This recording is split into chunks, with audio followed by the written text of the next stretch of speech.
fantasy short stories. Abominable by Michael A. Clark. The Sasquatch and its lawyer sat across the table, a pitcher of ice water and 4 glasses between us. The lawyer was dressed in a dark suit with a light blue blouse and had a golden cross with a pearl embedded on her lapel.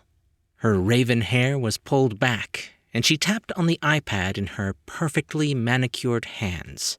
The Sasquatch squatted impassively on the floor, hulking over the proceedings. Its body was covered with reddish-brown fur, and its smell was that of a vacant cattle pen. I got a mental image of the Sasquatch showering in a car wash, slowly walking through the giant mops and spraying nozzles, then shaking itself dry at the exit. Its eyes were thick, black, and calm, somewhere between those of a chimpanzee and a bored bartender tending a sparse happy hour bar clientele. I'd brought along Max from distribution. Max wasn't that bright, but he'd played offensive line at Youngstown State and could still bench 400 pounds. The Sasquatch could have plucked Max like a chicken if it felt so inclined. "Thank you for agreeing to meet with my client on such short notice," said the lawyer, named Jenny. "We wish to discuss the matter of your network's defaming my client in its news reports of August 12th, August 13th, August 14th, and possibly other air dates." She clicked through her menu. The on-air staff used the terms abominable snowman, Bigfoot, and several other potentially derogatory phrases in describing my client. The Sasquatch made no sound. Max's chair squeaked. "Such potentially hurtful phrases have caused my client mental anguish, stress, and physical discomfort," continued the lawyer. "We've asked for this meeting to discuss what steps your network will be willing to take to rectify the damages done to my client." We'd run the first sightings of the Sasquatch making its way through a lumberjack's base camp in the Klamath Mountain regions of Northern California. Some decent cell phone video of husky, flannel-shirted men running like lemmings while the Sasquatch casually picked over the leftovers from the chow wagon. It was a slow week in August, and the network mannequins hired to barf up the news on air had little else to work with. Bigfoot beat out the U.S. border refugee crisis handily. How were we supposed to know that this ambling giant would hire a lawyer to assuage its hurt feelings? "What damages can you show that airing these videos have done to your, client?" I asked. The Sasquatch remained impassive. This was more surreal than the time I had to argue with the Mooney's lawyer over whether or not their latest mass wedding should have gotten a group discount at a Las Vegas marriage chapel. Max was shrinking in his chair beside me. "I have filed the depositions detailing the stress that the accusations of being a monster running amok have done to my client." "And what sources did you use to determine that your client has been defamed?" I asked. "I will provide the documents in question," she replied. The Sasquatch remained immobile, the peacefulness in those dark eyes. "You and your, client do realize that the network's airing of the video in question was done before there was a reasonable cause to assume your client was sentient?" I didn't know another way to phrase that. "And that airing of said videos can be reasonably assumed to have news value."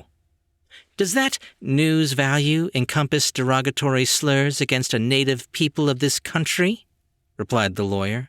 "Does that news value include declaring a living being a monster for simply trying to provide food for himself?" I noted she referred to the Sasquatch as masculine. "Well, there is the matter of compensation for the logger's supplies, then," I said. "Your client ran up a pretty big grocery bill at that lumber camp." My client was driven to extreme measures in order to survive, said the lawyer. We can provide documentation on the environmental degradation of his natural foraging habitat, the effects of global warming on his food supply, and the disturbances to his mental health and well-being caused by the logging operation.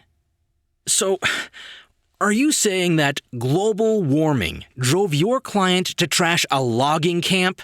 I asked. Our network can't be held to blame for such forces as yet scientifically undefined. Your network can be held responsible for promoting a negative viewpoint of my client's right to exist. A glint of sunlight broke through the clouds outside our 7th-story window, casting the Sasquatch in a copper glow. Come on, I said. The network wasn't rallying a mob to show up with pitchforks and tiki torches.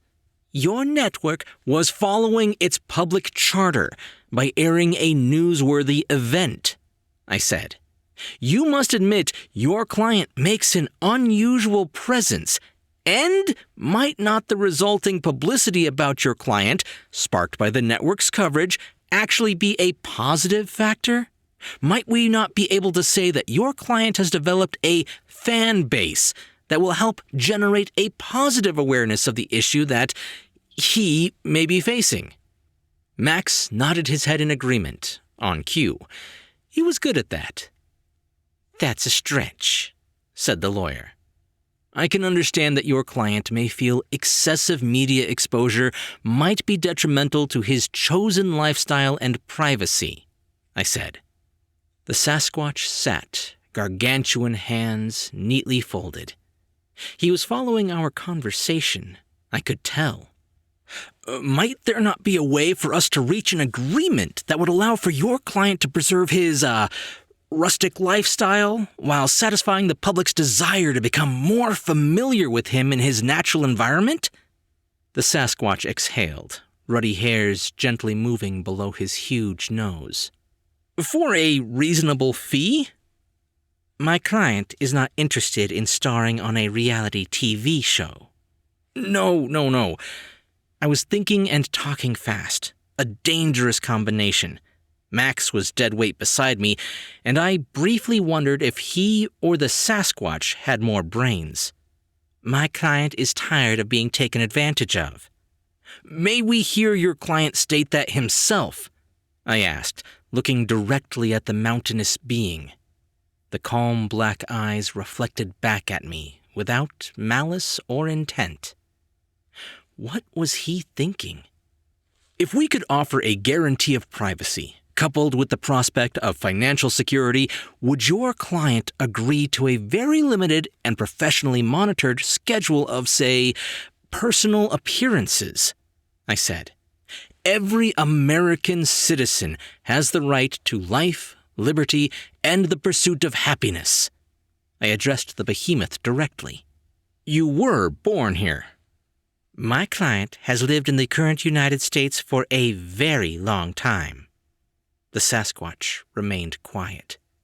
We won't ask to see his birth certificate. Now, our network can guarantee that your client will not be molested or harassed, will be amply supplied with quality foodstuffs, and will have the same opportunities of enjoyment and freedom as any other citizen. If legal would sign off on any of this. He'll be able to live his life as he sees fit and strike a blow for the preservation of his natural habitat. It'll be a win-win situation. Then, the Sasquatch stood erect in a smooth, organic motion. Good Lord, he must have been 10 feet tall, and he was as wide as a truck. His bronze hair cascaded over his powerful body. A wild, untamed presence, observing our civilized rules, for now. The Sasquatch stepped away from the conference table and strode over the creaking floor to the wide, tall window. Outside, a distant airplane was coursing across the high clouds above the skyline of the city. The Sasquatch stood before the thick pane glass, seemingly drinking in the urban landscape and the blue sky beyond. He spread his long, thick arms wide and let out a breath of air in a locomotive rush. Then he turned and looked at us. "Perhaps you've been misinterpreting our position," said the lawyer. "My client isn't interested in going back to the forest where the videos your network aired were taken." She smiled for the first time. "He'll be making his home right here. Now, let's discuss that prospect of financial security."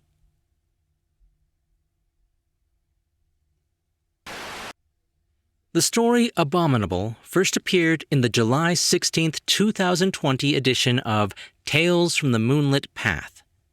Michael A. Clark's works have been published in Galaxy Edge, Liquid Imagination, Mystery Weekly Magazine, Tales from the Moonlit Path, Cosmic Horror Magazine, AnotherRealm, White Cat Publications, History Through Fiction, and Black Hare Press.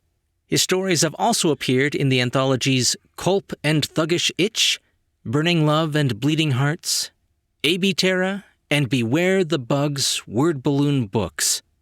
Clark was born in Los Angeles, grew up in western Pennsylvania, and lives in Charlotte, North Carolina. He works in industrial automation while spending as much time as he can outdoors. He likes baseball and both dogs and cats, and writes short stories and music because that's what he does. Hey guys, hope you enjoyed that. Bit of a short and sweet piece of comedy right there.